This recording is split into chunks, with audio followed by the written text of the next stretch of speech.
Namaskara, everyone. It's really a beautiful day, and it's truly a divine intervention that today we're going to have this discussion and the launch of Swami Mukundananda Ji's book, which is The Power of Thoughts. And it's a privilege to have Swaroop Rawal Ji with us to be in discussion on this book and also about Swami Mukundananda Ji. But I feel blessed to have a copy of the book much before the launch, and especially I believe books, special books, have their own limbs, and they come to you walking when you need them the most. Almost a couple of days ago, when I was in a lot of dilemma and there were a lot of thoughts, while Swamiji says there are close to 60,000 thoughts, I think I was undergoing close to 180,000 thoughts. I was thinking around three things, and this book came to me. The book has some remarkable stories and lessons, and also something that we can actually apply in our day-to-day life. This is a bedside book for everyone, definitely a giftable book to whom you believe needs it the most. It will reach on its own. It doesn't need anything else, but it just needs an intent. It needs the power of the thought for the right reader to get the book.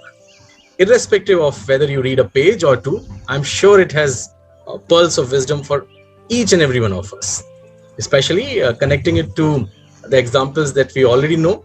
And as Swamiji has mentioned about a story and an instance and has given a reference of the three monkeys of Mahatma Gandhi, the three principles that Mahatma Gandhi always followed.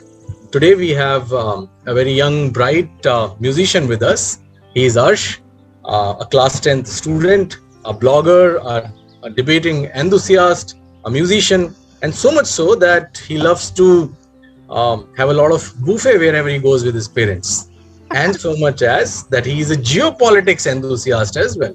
So if you want to know why there are some wars happening, this class 10th student with his immense curiosity can tell you something. And I guess the music is definitely one of the reasons why he's always curious and he's always very focused. Today Arsh will sing the bhajan Raghupati Raghav Raja Ram for us, and that's how we'll launch the book. Arsh, over to you, please. Thank you, Mohit sir. I'm extremely delighted and grateful for this opportunity. I'll try to sing a few lines from the bhajan Raghupati Raghav with my guitar.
Thank you very much, Harsh. I think in the book, Swamiji has mentioned the difference between pleasure and happiness. To me, when I bought a guitar, it was a moment of pleasure. I could never play it. It was my unhappiness. But when Harsh played it, this is happiness, this is bliss. And that's what the pursuit of happiness to all of us is. With this, I now request Swaroop Rawal Ji with a formal introduction to her. She's an educationalist. She is also a social reformer, and to many of us, she is the that sweet, cute Kusum from Ye Jo Hai Zindagi and the former Miss India. And now her entire work is focused upon bringing transformation into the education system, and her involvement with the Indic knowledge system has made her a Sanskrit enthusiast. She is a patron of City Book Leaders and the group of Sanskrit that we have, where we love to explore our scriptures in a very different perspective, so that we all can be more aware and we can really cherish the power of thoughts from our Indic system. With this note, I request Swaroop ji to introduce Swamiji as well as get into the discussion. Dhanyavad, Swaroop ji. Um, Namaskar. Thank you, Mohit. Pranam, Swamiji. It is my honor to be here, and I'm so glad to be talking to you and interacting with you. Swamiji, you've mentioned so well about how thoughts are generated. So, what exactly were your thoughts when you thought of writing this book? And for whom is it written exactly? In the sense is that um, what do you want to tell by this book? About thoughts, etc. Namaste, Swaroop Ji. It's indeed a pleasure to be here speaking to you on the power of thoughts. You have started off by wanting to get a peek into what Yes, are my definitely. thoughts. Like I'm a life skill educator, so I just love to get into other people's minds and think about, see what they're thinking about. And we would really like to know, Swamiji. Sure, sure. When I was in middle school, by a matter of probably chance, I came in touch with a new age book which had some pop psychology theories, but it fascinated my young mind at that time. And the name of the book just stuck: Energizing the 12 Powers of Your Mind. And that introduced me to thoughts. And since that day, I started playing around with thoughts, reaching a thoughtless state, working on enhancing the positive thoughts and channelizing and focusing the thoughts. And then when my journey became spiritual, then I started developing devotional thoughts and understanding what are divine thoughts. Now, your question is, why have I written this Yes. book and for whom is it Yeah. meant? So, Swaroopji, be prepared for the answer. This book is meant for anybody who thinks, which means everyone. Well, when we wish to help others, there are different ways of doing it. There was a time when humankind did not have access to motorized vehicles for traveling. They had to depend on their own feet. They had to utilize horses or bullock carts, etc. And when the motor vehicle came along, it created such a huge shift in the way humankind was doing things. Likewise, we are all focused on improving our actions, and we are focused on grappling with our experience of happiness. We all do think, but we don't realize the importance of thoughts behind all that we do. So, the aim of the book is to bring people to this point where they think more about thoughts and put in their hands some powerful tools which can help them enhance their thoughts, cultivate noble thoughts, and utilizing their power, enrich every aspect of their life. Now, people say, I want to be happy. It's the universal common Yes. urge of humankind to be a happier person. But we cannot be happier unless we have happier thoughts. of our experiences, our emotions. One person was so disappointed. Oh my God, I have to clean up my house, my family, this Papu Tinku, my children, and my husband or wife, and hey Mm. Bhagavan. And then I said, okay, let me try making him or her a happier person. I said, look, don't you feel that if this indicates you have a house and a family, why not consider the blessings that you have received and feel gratitude? Now that person changed her perspective to the situation. It was the same situation, but she started realizing that this is a sign of blessing. I have got a family, and that's why I have to clean up after them. I have a house, and that's why I need to take care of this mess. Oh God, you are so kind.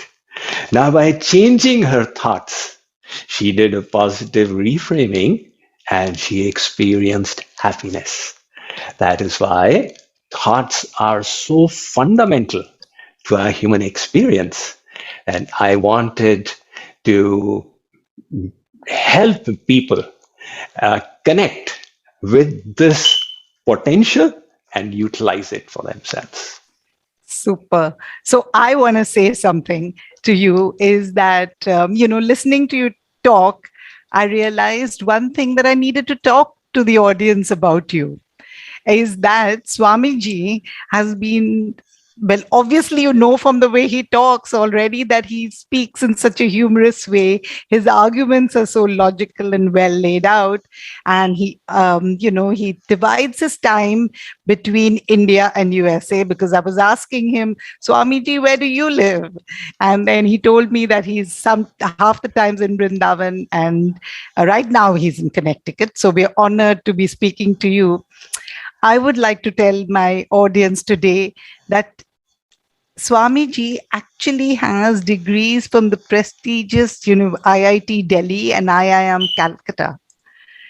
And he renounced a corporate career to study Veds under the feet with Jagat Guru Kripaluji Maharaj.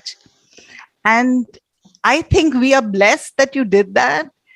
But it's so interesting because I don't understand why Swamijis should not be well educated. I think in our Indian knowledge system, everybody is so educated. So, we have such a warped thought about, how people should be. And, so it's so interesting talking to you who's had, Western education and, Indian, deep spiritual Indian education. So why, Swamiji, should we bother about thoughts? And you just told us about how it impacts us. But there's one very interesting thing you've mentioned in your book is about satsang. The activity, a lot of us say we pray to God, but we don't want to do satsangs. And, we look down on that and things like that. But you said that it's a very important activity to generate thoughts of wellness. Can you please tell us a bit about that? Okay, Swaroop Ji, firstly, I was delighted to hear this from you. Then why should not Swamis be educated? Exactly. All my life, I keep hearing people telling me, you got good education. How come you became a Swamiji? To interrupt you, I would like to say that it's so sad that people think like that because जिन्होंने हमारे शास्त्र लिखे हैं, वो तो बहुत educated थे. Yes, isn't that's it right. true? Yes. So that's right. See, the Bhagavad Gita says, Raja Vidyam Raja Guhyam Pavitra Midam Uttamam. Oh Arjun, this spiritual science which I am teaching you, this is the king of knowledge. And then again the Bhagavad Gita says, Bahunam Janmanam Ante Jnanavan Mam Prapadyate. One who is truly in knowledge who has really understood creation, its purpose, its source, surrenders unto the Lord. So the culmination of knowledge is in devotion. Really. You have asked me, Swaroop, about the importance of satsang. Satsang. Yes. One man purchased a parrot. Now, slowly, the parrot started developing a cough. And this man was worried. And he took the parrot to a veterinarian doctor. The doctor suggested varieties of cures, but none of them seemed to work. He would tell him, okay, try this one particular medicine. It would be tried for 2 weeks and then nothing would happen. Then it would be tried for another couple of weeks. Finally, the veterinarian doctor said that, do you smoke? He said, yes. So the doctor said, because of your smoking, you are coughing. And the parrot is only copying your cough because it's in your company. So yes, I get that. Yeah. Yeah, right. So that is the impact of bad association. Now, bad association in our scriptures is called kusang. Yes. Association that makes our mind worldly. There is no shortage of that in today's digital world, where through all kinds of devices, worldly things are being poured into us. But that is not necessarily good for our health. Now, people who are conscious about their holistic health, they realize that they must avoid putting junk food into their mouth. That the stomach is not meant to be a garbage can. It should receive food that is nutritious and health giving. But we don't concern ourselves about the diet we provide to our mind. So things that we see, that we hear, that we smell, that we taste. Now the mental diet is coming through all the 5 senses. And that is why in the book, I have put in that line about the 3 monkeys, because Mahatma Gandhi put it so well. Na sun bura, dekh pura, bol bura. So you control the diet to the mind and do the reverse, which is satsang. This word satsang, it consists of 2 roots, sat and sang. Sat means good, the truth. Yes. And sang means association. Yes. So satsang is that association of good people, of holy personalities, which enables us to enrich our mind with divine wisdom, and which provides us with an environment by which we can take our mind to the Supreme. So satsang is highly praised in the scriptures. The Veda Vyas has written in the Bhagavatam, Shraddha Ratir Bhaktir Anukramishyati. The first thing that will happen, of course, is that you will get good knowledge. Yeah. But through satsang, you will develop faith in that knowledge. This faith is even more effective than the COVID, because COVID, still takes time. Now, if one person has got and the divine wisdom, and you associate with that person, so it comes on to you as well. So in satsang, we develop the faith, then we develop interest in divine subjects, and finally, we develop bhakti in our heart. That's the power of satsang. So I would like to share something interesting with you, Swamiji, is that, Sure. as you know, we've had our national education policy, which has come 2020. And in that, we have started, there is an inclusion of the thing called Indian knowledge system. So I work very close in education and with Indic knowledge system. And I'm so happy it's getting credit now. That's why I love the thing about your four Vanis you have mentioned. I would be really grateful if you could explain the relevance of Vanis and how it impacts our learning experience. And as I'm saying it, I'll ask you the second question along with it. And that is, how would it benefit teachers and parents? Because I'm sure when it benefits teachers, it benefits students. So, how do the Vanis impact our learning experience? Firstly, Swaroop Ji, really delighted to know about these changes that are coming about in our national education policy, Yes. and thrilled to know that you are having the privilege of working on it. Yes, I'm blessed. Yes, it's about high time that such changes were brought about. Yes. Uh, in my book, I've talked about these four Vanis. The question that arises in the minds of people, there's a huge debate in the scientific community among neurologists on what is the nature of thoughts. Okay.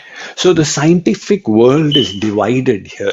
In most of science, it takes a reductionist approach that it's just neurochemical reactions in the neurons of the brain that are what thoughts are. Yes. So they tend to look on thoughts as just some chemical and electrical reactions taking place. However, thoughts have a metaphysical aspect. And this confusion also exists when it comes to the nature of the mind which is creating the thoughts. What is the mind? Now, we can't see the mind, we can't touch the mind. So, in the present level of evolution of science, they have jumped to the conclusion that the mind is the brain. So the brain is like the hardware, right? And the mind is a higher energy which is accessing the brain. True. But the brain is right here, and the mind is in the heart and permeates the whole body. Yes.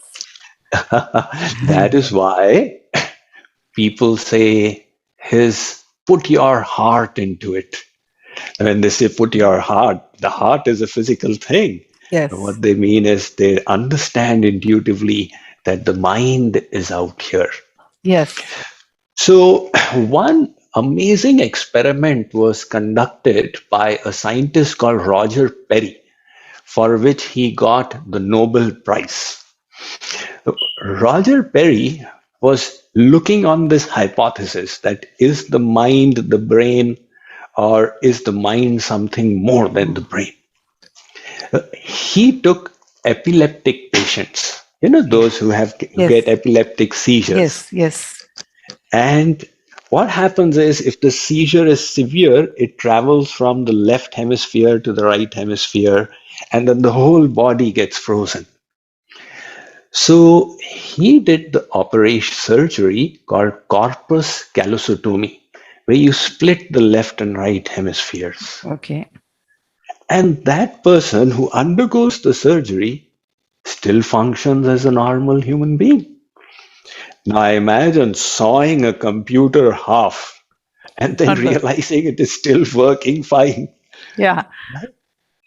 So this showed that the mind is independent of the brain.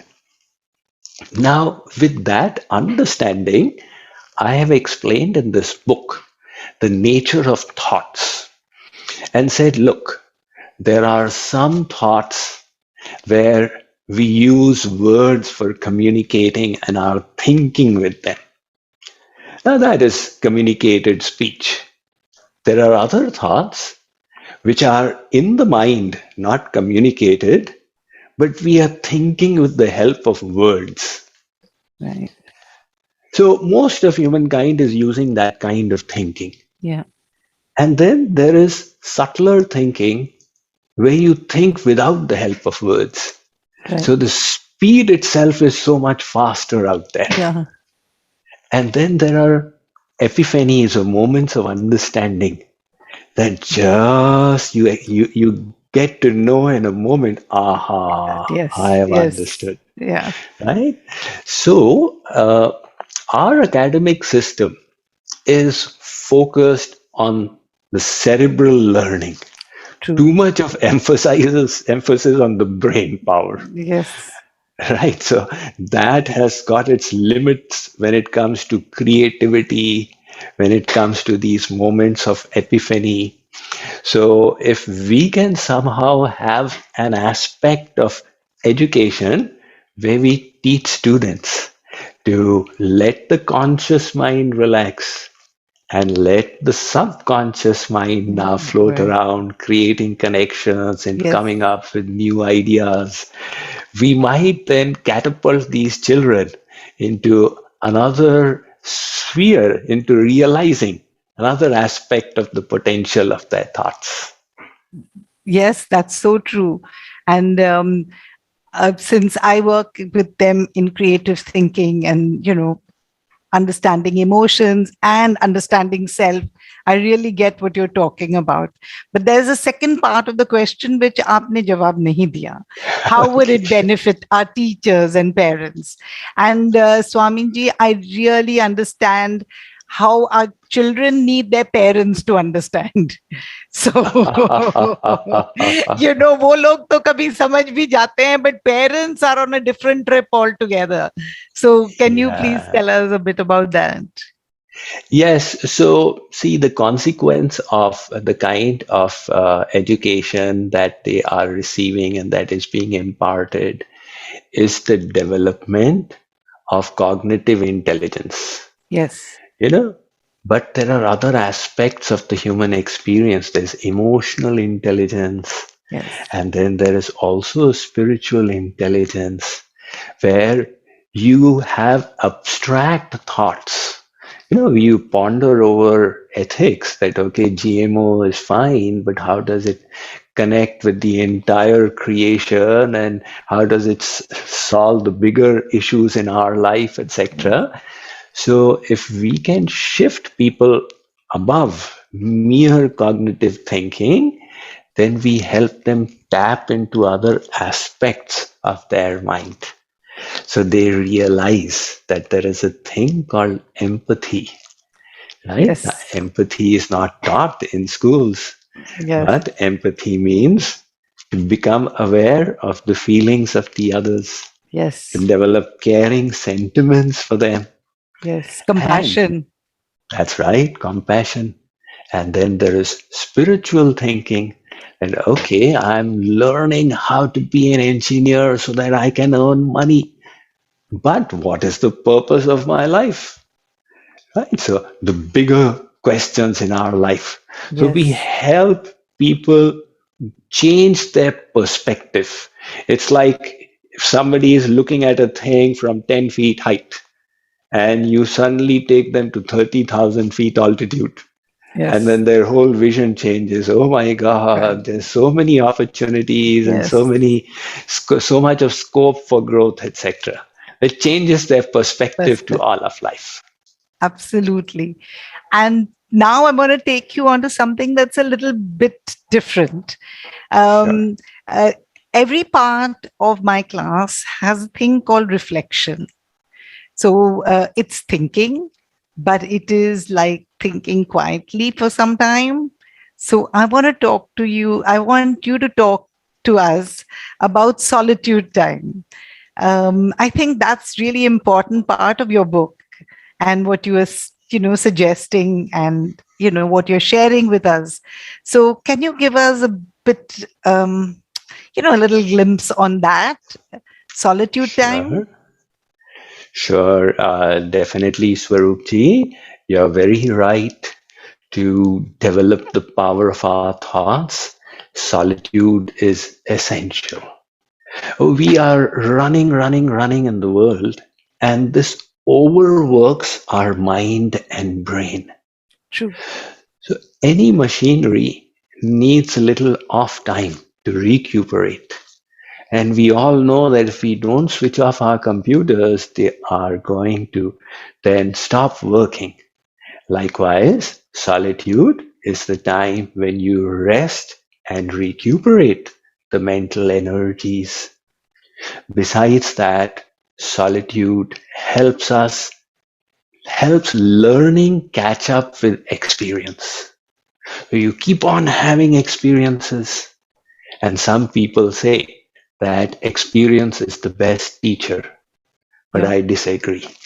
I say evaluated experience is the best teacher, right? So we had so many experiences. Now, when you go into solitude, you get the opportunity to look back and to reflect, and then we let learning catch up with us. Yes.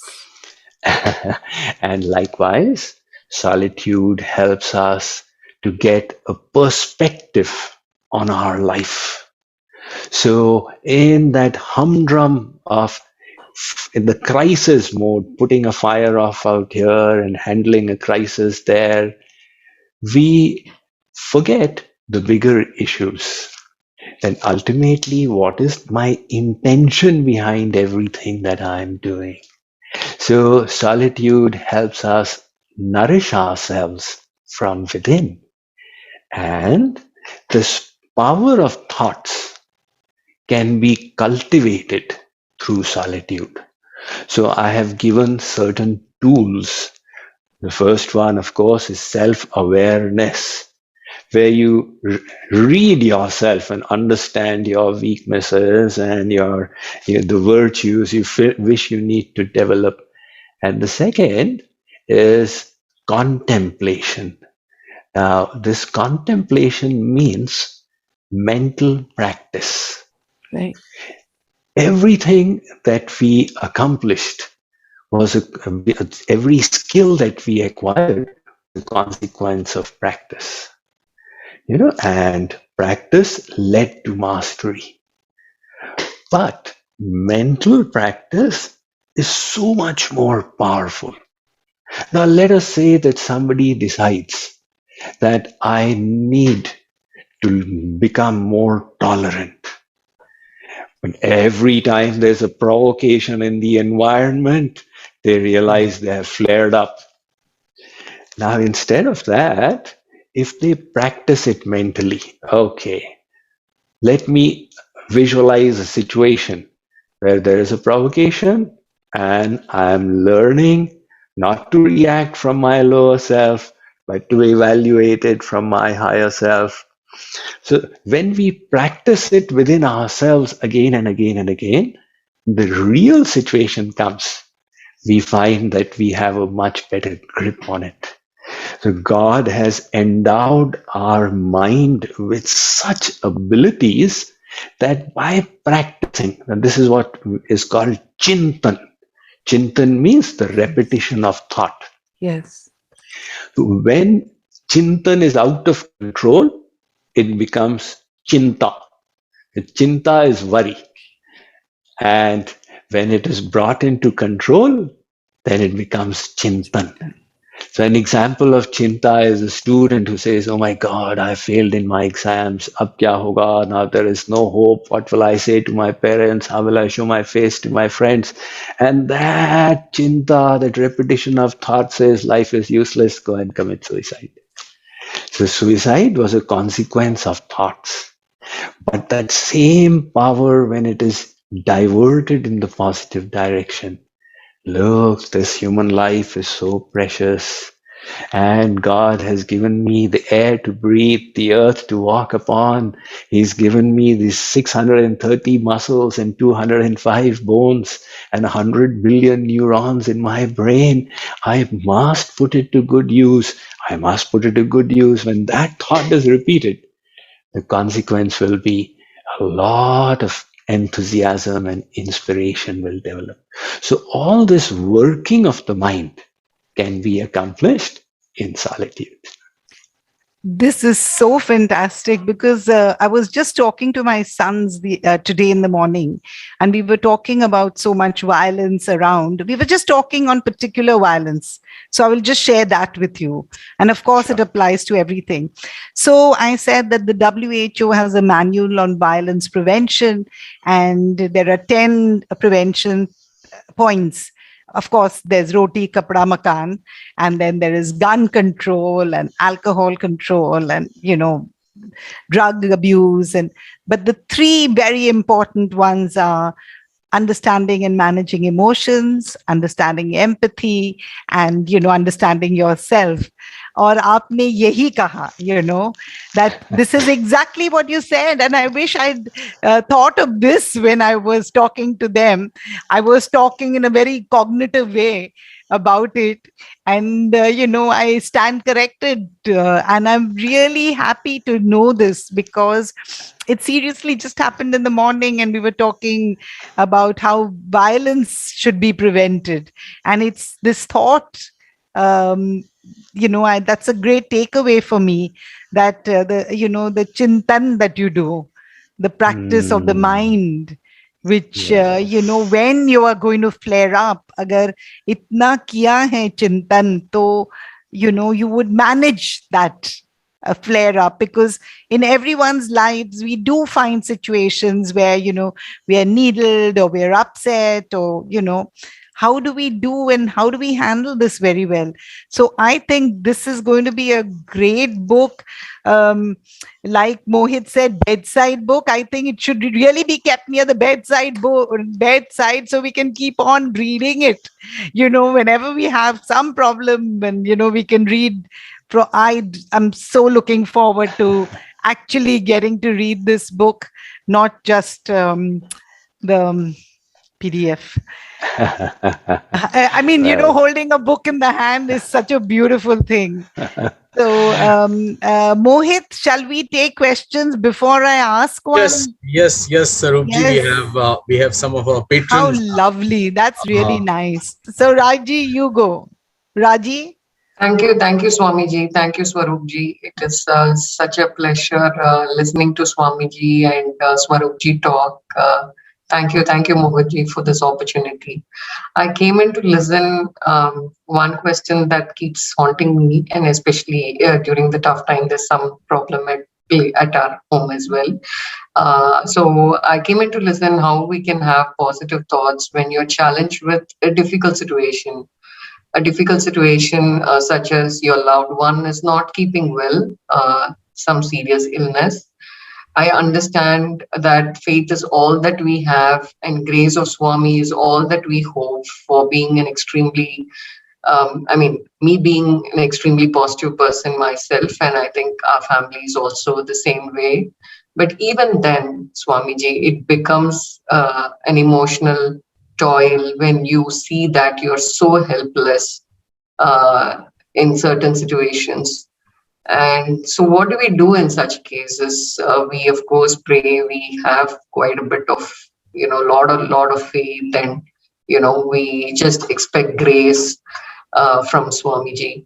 But human beings, I think, irrespective of whatever positive person, however positive you are, and whatever positive thoughts that you want to cultivate, certain realities do strike in, and at that point in time, negative thoughts do seep in. It's unavoidable. Sometimes it comes because you're practical. So I don't know. What yes, Raji. Okay, thank you for your question. Definitely, faith is a big element here. Faith helps us remember that there is an all-kind, all-powerful God who's taking care of things and who's protecting everyone. And at the same time, adversities or our loved ones being unwell does result in worry. The way to go beyond worry is to find a different perspective to the same situation. It's not just about one kind of adversity that we face. We seem to be moving from adversity to adversity all our life. Isn't it? That's how it goes on at the micro level and then again at the macro level. At the micro level, you have one challenge, you solve a health problem and it's a family problem. You solve that, you move to a professional problem and then a financial problem. So if our peace requires that everything is going well, then we will be always struggling with circumstances. And our sacred books tell us to try and find a peace within that is irrespective of circumstances. That will require changing of our values with the help of wisdom. What do I mean by that? We look for a comfortable, secure, familiar situation. But the purpose of life is not to be comfortable. The purpose of life is to grow from within, to go deeper and find more wisdom, more tolerance, more faith, more self-control.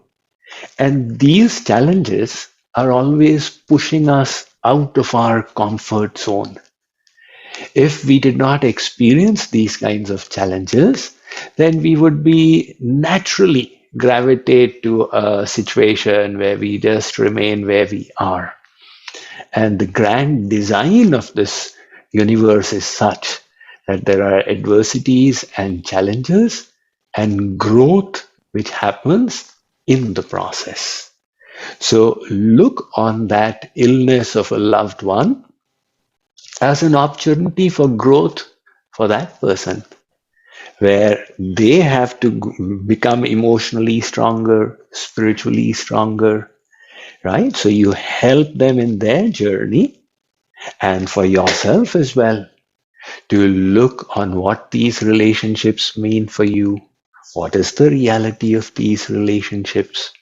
Hence, the first chapter of the Bhagavad Gita starts from lamentation. Arjuna is in lamentation.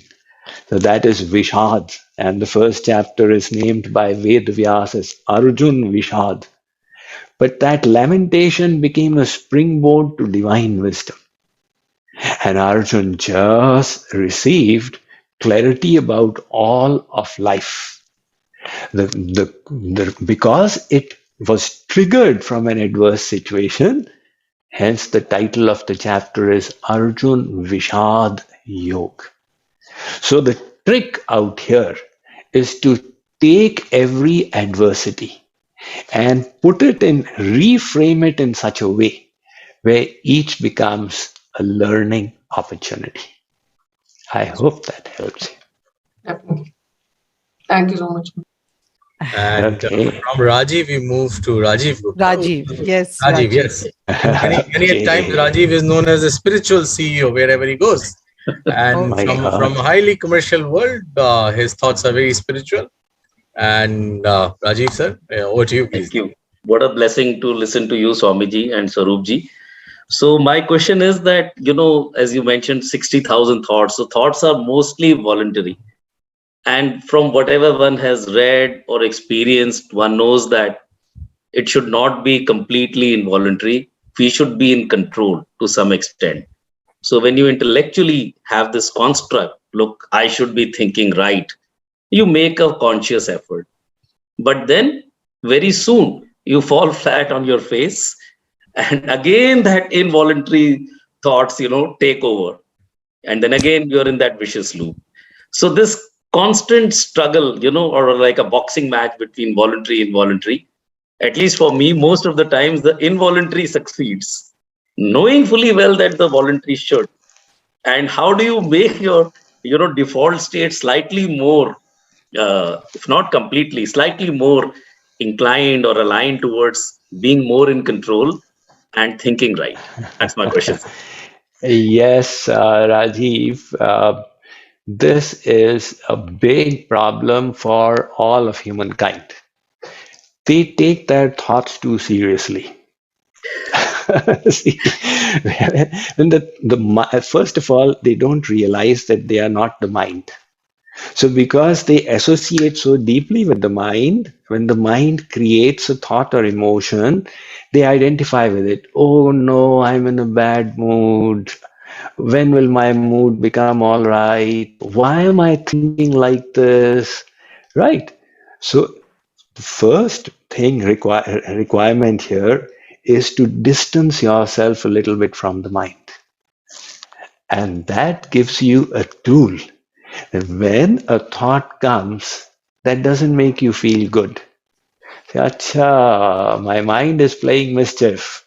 Okay, I will stay away from this thought. Right? So the missing knowledge out here is that we are not the mind, and we are not obliged to accept every thought that the mind presents to us. The mind says, oh, let me do this. Say, Swamiji, why am I thinking like this? Well, you don't have to. And when we adopt a thought, it gets energized. Now, birds are flying in the sky, they just happen to fly away. Likewise, this mind suggests 60,000 thoughts. They come and they will go the next moment. But the moment we accept it, that, oh, I have thought like this, it was a bad thought, I should not have thought, I'm feeling guilty about it. Now we have energized the thought. Now it's not going to leave us, it will become stronger and stronger and stronger. So that is why in the book I have given a 3-step formula. The first is to dilute the thought, which means you distance yourself from it. And your own feeling is the best parameter in this. When you think good thoughts, your feeling tells you, aha, yes, that's how I should be thinking. Thoughts of kindness, of compassion, of positivity, of optimism, of hope. And the moment the negative thoughts come, our feeling changes. So we know that this unholy critter has come in. Create a distance from it. And then the second is you substitute the thought. So if the thought came to you that my life will be a complete failure, kuch to hoga nahi, or my business is not going to succeed, now separate it. Well, substitute it. Look, so many people's business succeeds, and I have made my business a success so often. Why will this not succeed? The grace of God is there. Right? So you practice thought substitution. And then the third is sublimation. You create a stream of positive thoughts. And when you start creating a stream, then the neural pathways get created. And once you have the brain is supporting your mind with the neural pathways, then thinking positive thoughts becomes a second nature. But to get there requires a little bit of patience, a little bit of perseverance, a little bit of dedication. So that is where people either say, why put in the effort, or they give up too easily, right? But it's a tried and tested formula that just like you can bring about changes in other aspects of your life, you can do the same with your thoughts as well. Mohit, Ashok ji wants to ask a question. Can we have one quick question? Yeah, I think we can have. Yes, Ashok ji. Ashok ji. Namaskar, Swami Mukundananda Ji and Swaroop Rawal Ji. Very interesting interaction. Thoughts occur to us. We are the observers of thoughts. We are not the thoughts, we observe thoughts. We are who observe thoughts. And as you said, 60,000 thoughts pass through our mind. I have been observing my thoughts for a very long time because I feel it's a kind of tapasya to observe your thoughts and respond to only those which can make a difference, not only in your life, but also in the lives of others. And you gave a very good suggestion that solitude, and through solitude, reflecting on your thoughts, which can make a difference, is very, very important. And it also makes you aware who you really are. It's a process, it's a journey. It doesn't happen like this. Maybe it happens, I don't know. But when you observe your thoughts, good thoughts do occur, not so good thoughts occur to you. So the question that I'm asking you is,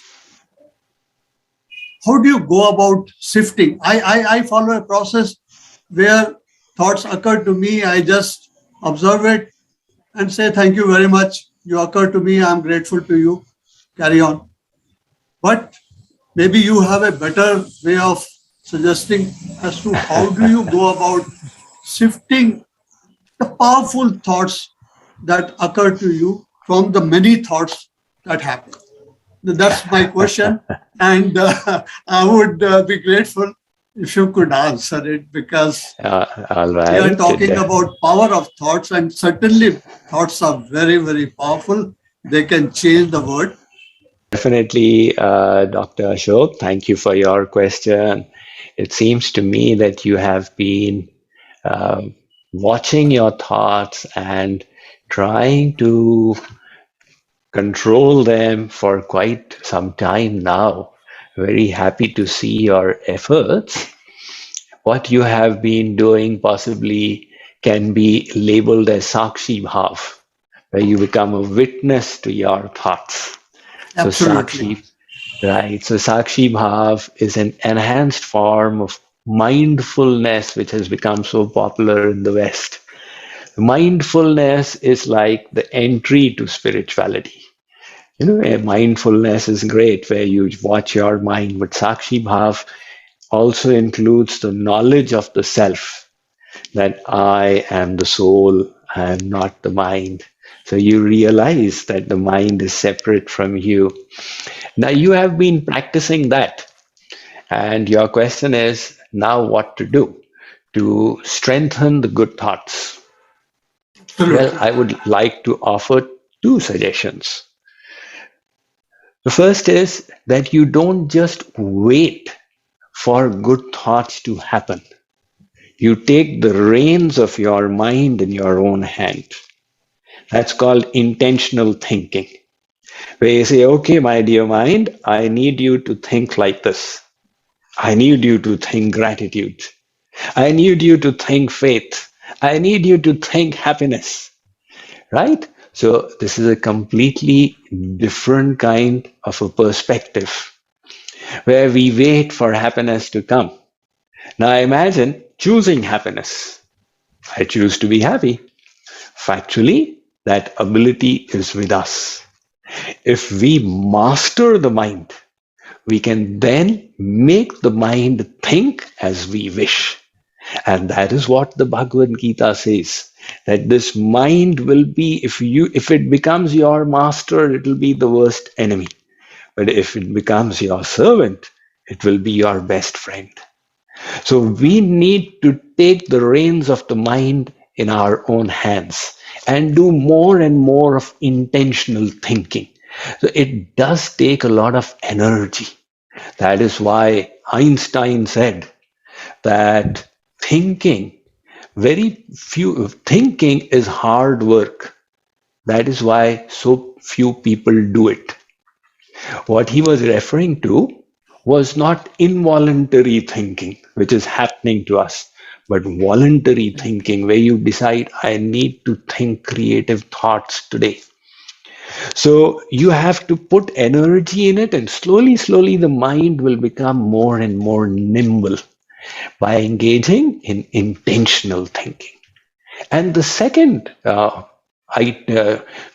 piece of wisdom I'd like to share with you is think about how to go beyond the Sakshi Bhav. How can I purify my mind? Okay, if the mind gets purified, it will automatically generate good thoughts. Now, I like telling this joke of a village in India that was surviving of one well. There's so many villages in India. Swaroop Ji is aware that the whole village lives off one well. And a dog fell into the well. So as it died, the water putrefied and it was causing disease to the villagers. They went to a sage in a nearby village and said, Mahatma Ji, we are in big problem. What to do? He said that, look, a well fills up from below. So you keep on emptying the water from above and it'll keep filling up from below. And soon after 5,000-10,000 buckets, you'll have a clean well again. They did it over a period of 15 days. And they went back to him, Guruji, that water in the well is still stinking. What to do? And why did your remedy not work? So Guruji said, did you remove the dead dog from the well? They said, that we forgot. So, likewise, is this mind. Yes. Now the mind is impure, right? You need to remove that. You need to see how can I purify the mind. And here is what all the saints have told us, the simple remedy of all the religious traditions of the world. Now, what is the remedy? Now, why don't you engage in devotion to God? When you attach your mind to the all pure, then the mind will get purified. And this bhakti, which our scriptures are talking about, is not some old-fashioned thing.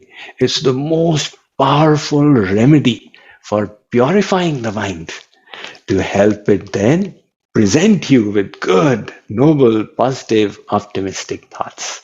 Thank you, Dr. Ashok. Thank you. Thank you, Swamiji. And I want to read this for everyone. Swamiji meets hundreds, even thousands of people every day from all walks of life. His steadfast positivity exudes hope, clarity, and sense of purpose to those who connect with him. He deeply affects the lives of millions of people. And Swamiji, 56 of us today are really blessed to have met you and talked with you or listened to you. And you have given us a lot of hope. I know I speak for everybody who's listening in. There's so much clarity. I know as soon as I finish this talk, I'm going to sit down to write down everything you have said. Even though it's in the book, when you write it down, it's really nice.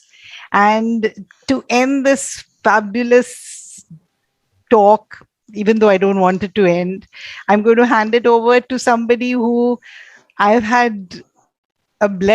been blessed to learn from, Sampadanand Ji. I'm so happy to see you today. He is my Sanskrit guru, and I have learned so much from you, Guruji. So over to you, Sampadanand Ji. Namaskar, Swamiji. And namaskar. Namaste. Thank you, Mohit, for giving me this honor to be here and extend the word of thanks. So just the message when I got the Swamiji is going to be present and then talking about his book on the power of thoughts. So there was a joy. It refreshed my memory. 11th of March 2019. That was the day when we met Swamiji at university in Odisha. So we had a one-day full seminar. Oh, yes, so, yes. Yeah. And then it was an opportunity to be with Swamiji full day and listen to him and also share our thoughts on how spirituality is the very key to the foundation of India. That was the topic on which we had a full day seminar in Jagadguru Kripala University in Odisha. So yes, listening to Swamiji on power of thoughts, and of course, millions of people watch his videos and his talks, full of stories, full of jokes, full of insightful, materials from life experiences. And today's topic and this book especially, and as Swaroop Ji was mentioning about the NEP and the importance that has been given to the Indian knowledge system and the issues that we face today with the young children, with ourselves and with the parents, it's a very relevant topic that everyone should know and then dive deep into this aspect of thought. So this power of thought is definitely a topic that we all need to think of. And our ancient seers and sages were so, you know, they have worked out, they have thought about the thoughts so minutely. So they say that Anu Bhadra Kratavo Yantu Vishwata. What a profound mantra, that noble thoughts, no evil thoughts, no ill thoughts. And as I was listening and gathering my thoughts around what was expressed by and how the conversation took place, it was amazing. And it's just, I reorganized the thing, and the little bit of practice which I do following the 4 stages of this thought power, by observing, by watching over, by controlling and mastering. These are the 4 stages that we must observe our thoughts, then watch over, control, and have mastery over thoughts, that we become the master, that we need. Whenever we need to allow a particular thought, we allow it. We become the master of thoughts. That's where we have to reach, but it needs tremendous, as Swamiji pointed out, it needs sincerity, it needs aspiration, it needs perseverance, it needs regularity. Without all these things, without putting all these things into discipline, it's extremely difficult to have control over our thoughts. And if there is no control over our thoughts, then we cannot really achieve something or anything in life. It is the concentration, it is the control over the thoughts which give us the actual strength to move ahead in achieving whatever is our aspiration. So it was amazing to have you, Swamiji. It was indeed a blessings and honor for all of us. And then to that was added Swaroop Ji's comment and her questions, very relevant questions. And the questions asked by the viewers, Rajiv Ji, Rajesh Ji, Ashok Ji. I hope there would have been more questions, more timing. And Mohit has been always active in organizing such talks and programs. So I wish more sessions from you, Swamiji, in future. And because it's ended, you make it so relevant and so so amazing to listen to you. So full of stories and practical examples that makes things very relevant. So really happy to be a part of this, and dhanyavad. Express my deep sense of gratitude to all of you. धन्यवाद. Thank you. धन्यवाद. बहुत धन्यवाद संपत जी. और जैसा स्वामी जी ने कहा, what Swamiji has also written in the book, it's all about the sangat. So it's all about creating this community. I'm very thankful to Lipika ji, to Shreya ji in Dallas, to Pooja ji, and to my colleague Ridhima here, and to everyone who could join in today. But deep gratitude to Arsh, who could take out time and also sing the bhajan for us. Yes. And to every one of you from both the parts of the world to be part of this Sangat. It would be lovely to see you, Swamiji, in India very soon. And it would be a pleasure to meet you. Yes. Namaste. It was indeed a pleasure connecting with all of you. Sampadanand Ji, thanks for reminding me that we spent a full day together at the Guru Kripalu University. Swaroop Ji, what a pleasure to be speaking to you on this topic which is so close to me. And Mohit, wonderful connecting with you online today. Looking forward to meeting you in person.